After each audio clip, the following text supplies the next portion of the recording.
En este video abordaremos el diseño al corte de vigas dúctiles de hormigón armado en pórticos diseñados según el reglamento IMPRESIRSOC 103, parte 2 del año 2021.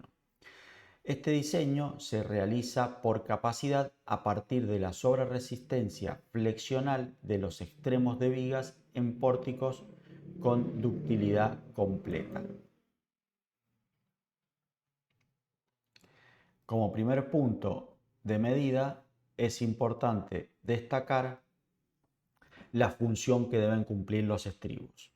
En primer punto, estos deben prevenir el pandeo de las barras comprimidas para que luego, en un instante posterior, antes los esfuerzos de tracción de las mismas barras tengan capacidad para desarrollar incursión en el rango anelástico y puedan proveer la ductilidad necesaria.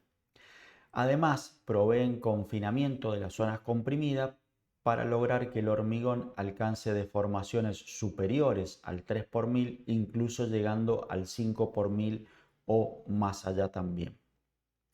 También, finalmente, tienen que proveer la resistencia necesaria para absorber las demandas de corte provenientes del diseño por capacidad. Es importante destacar en los estribos que los ganchos de los mismos deben terminar a 135 grados y anclarse en el núcleo del elemento a los fines de que ante ocurrencia de eventos sísmicos estos puedan abrirse y generar problemas tanto de pandeo de las barras longitudinales como no alcanzar el confinamiento necesario de las secciones de hormigón. Los requisitos principales que debe cumplir esta armadura transversal en primera instancia es que las barras longitudinales deben quedar lateralmente contenidas por estribos cerrados o ramas. Se ve acá en la imagen que tanto esta barra como esta barra y esta están contenidos con un estribo, lo que logra evitar el pandeo de estas barras ante una ocurrencia de un sismo.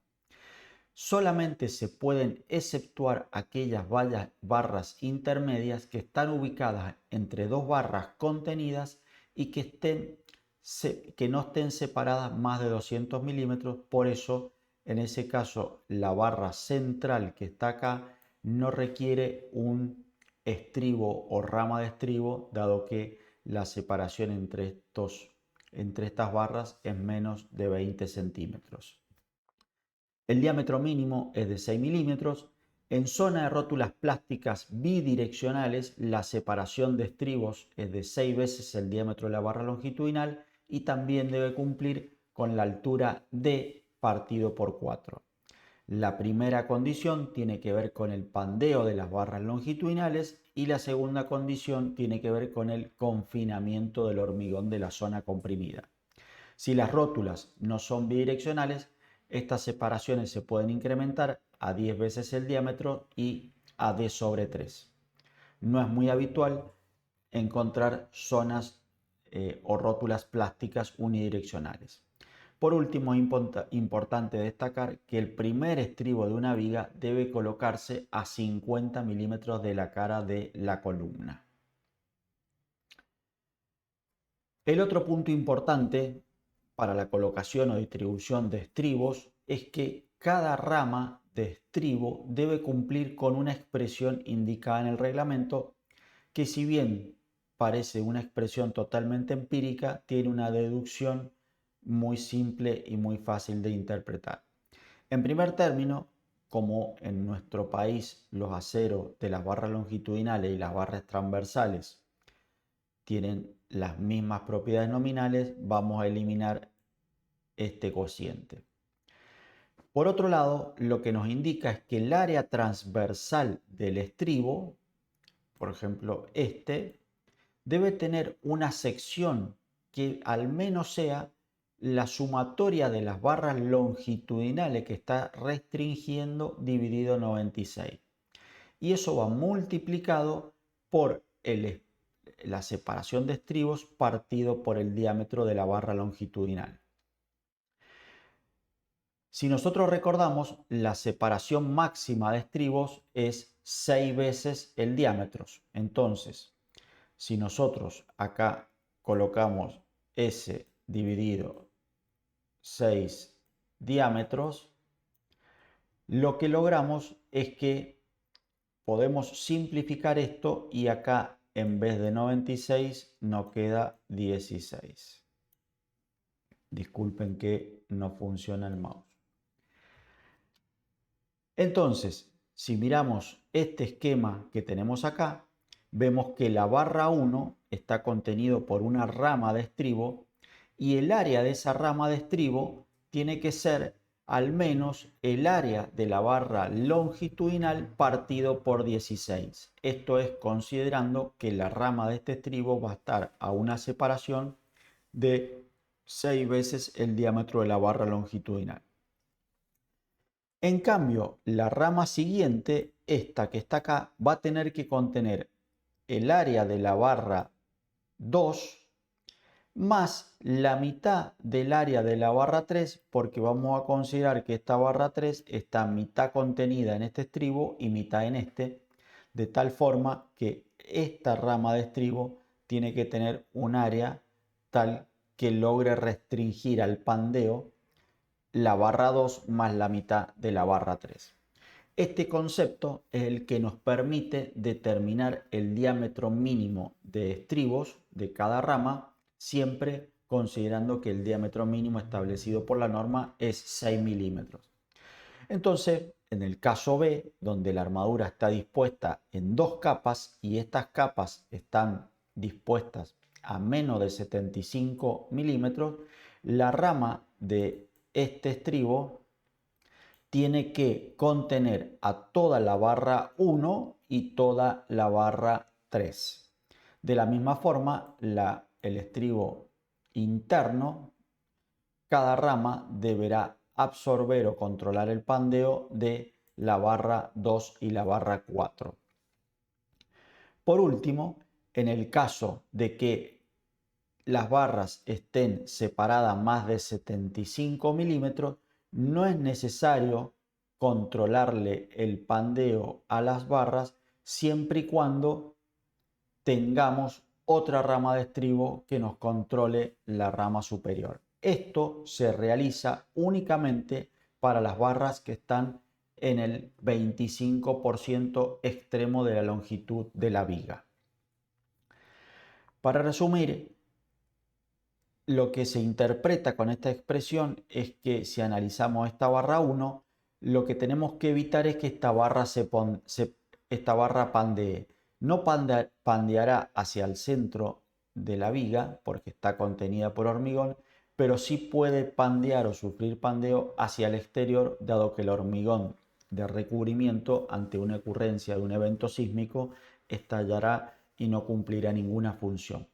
Por tanto, quien controlará el confinamiento hacia las caras exteriores de la barra 1 es la rama de estribo en consideración.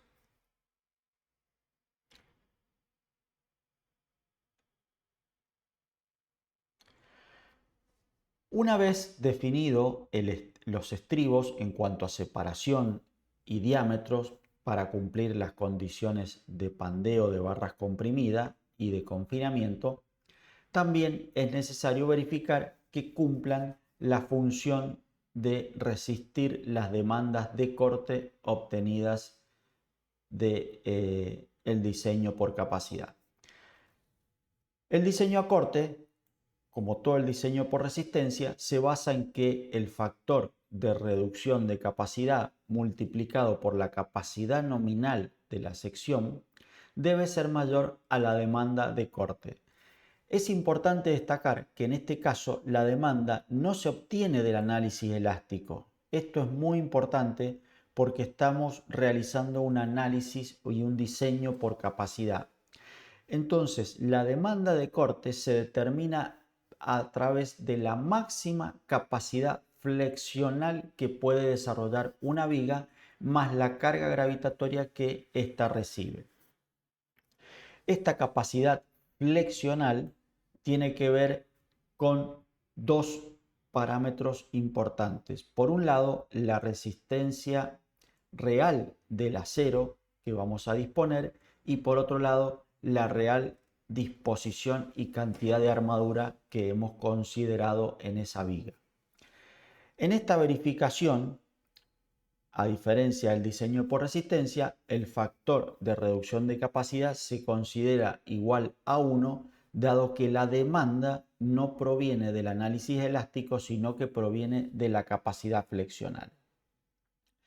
Entonces, para comenzar un ejemplo ilustrativo, observamos una viga de un ensamblaje de un pórtico donde está sometida a una carga permanente y a una carga viva, afectada por factores de participación de carga, y este análisis se realiza cuando el sismo proviene del lado izquierdo. Entonces en la viga tenemos un MUA, que será el momento de demanda elástico en el extremo A.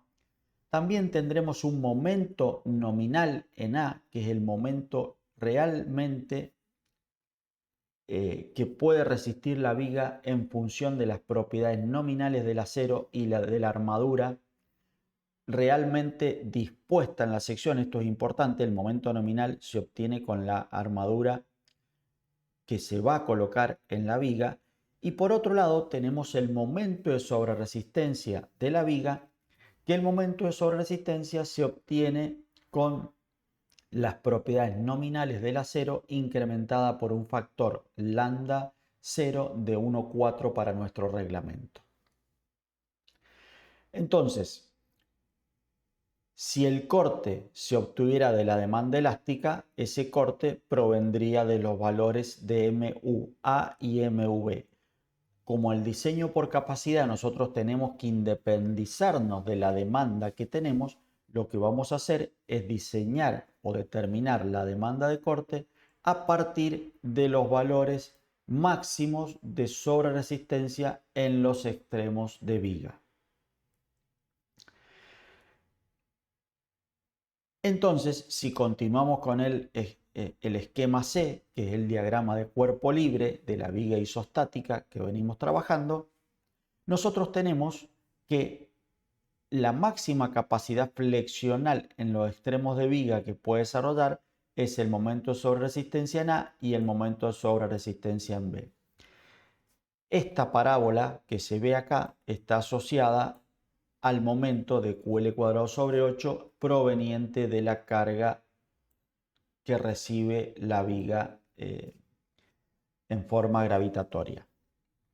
Entonces, si determinamos el corte, considerando que el corte es la derivada primera del momento y que si el momento tiene una variación lineal, el corte será esa pendiente de variación, podemos obtener que el corte va a ser la sumatoria de momentos de sobreresistencia partido por la luz libre de vigas. Si venimos a la expresión, sería este término que está acá, es lo que nos está dando el corte máximo que puede desarrollar la viga por la sobreresistencia flexional. Ahora bien, teniendo presente que esta viga va a estar sometida a una carga gravitatoria y considerando que se formarán dos rótulas plásticas, la viga quedará en términos isostáticos, con lo cual el diagrama de corte será el de una viga simplemente apoyada, entregando un corte VGA y VGB, viga carga gravitatoria en A y viga de carga gravitatoria en B. Eso sería el término que estamos observando acá. De tal forma que el corte que debe soportar una viga diseñada por capacidad en pórticos dúctil se obtiene como la sumatoria del corte máximo de la sobreresistencia flexional de los extremos de viga más el corte proveniente de la carga gravitatoria. Entonces acá observamos el diagrama en G, que será para sismo izquierda, y en H para sismo derecha. De tal forma que cada uno de estos sismos o de estos diagramas nos entregará la demanda de corte máxima para el diseño por capacidad. Ese corte finalmente es importante observar que satura o que tiene un valor máximo cuando se alcanza el valor del corte por gravedad más el corte elástico multiplicado, perdón, el corte en la E es debido a sismo multiplicado por R partido por 1,5. Es decir, este valor que está acá es el valor de corte máximo que puede entregar la viga en situaciones de estado elástico. No necesita ser mayor que este valor. Es importante que esto no es una verificación, sino es un término de máximo diseño. Es decir, si este valor que está acá es menor que este valor que está acá, se utiliza este valor para el diseño.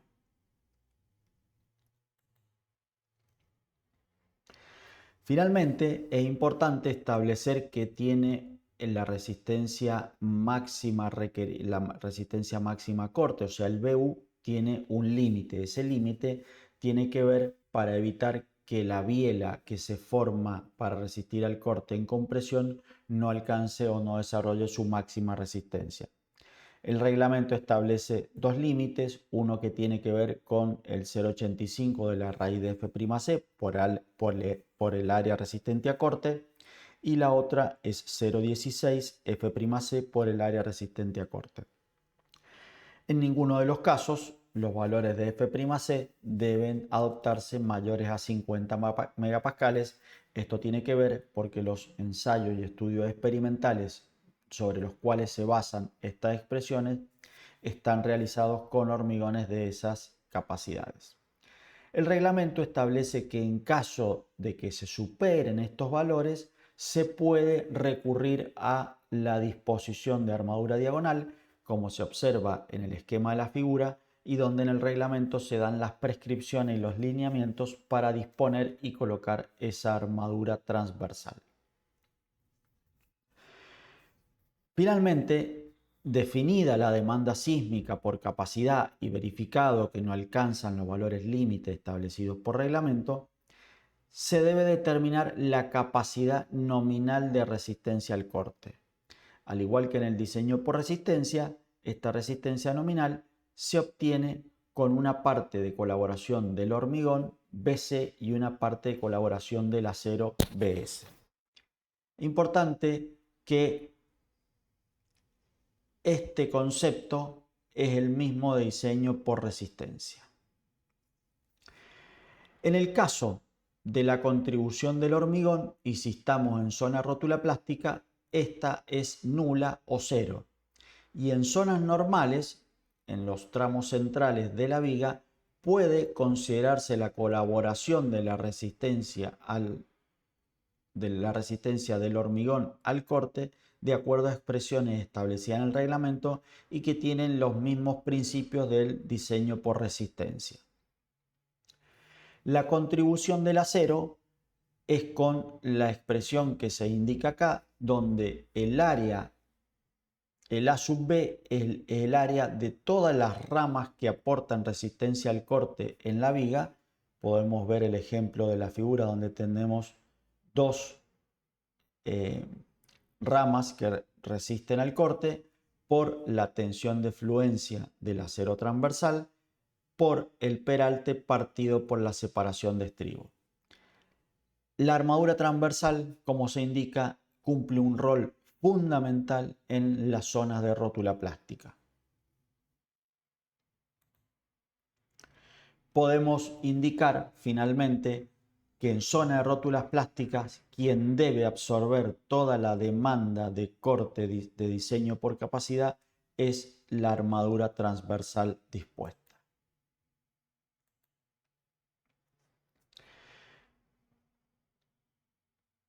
La disposición de armadura de corte en vigas de acuerdo al diseño a corte debe cumplir los siguientes restricciones de separación. La separación máxima es es el 50% de la altura o 60 centímetros, y cuando la contribución de los estribos es elevada es 0,25D o 300 milímetros. Si recordamos, en las primeras diapositivas dijimos que la separación era del orden de 6 veces el diámetro de la barra longitudinal o D sobre 4, con lo cual en general las restricciones de pandeo y de confinamiento controlan la cantidad de armadura transversal respecto de los requerimientos de diseño al corte. Finalmente, el reglamento establece que toda viga debe cumplir con una armadura transversal mínima, que es el doceavo de la raíz de F'C sobre la tensión de fluencia del acero por la sección de hormigón.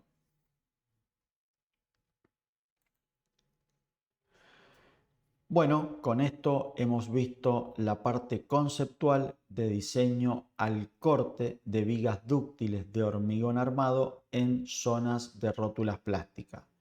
Una vez definido esto, el paso siguiente será el diseño de columnas en pórticos de hormigón armado.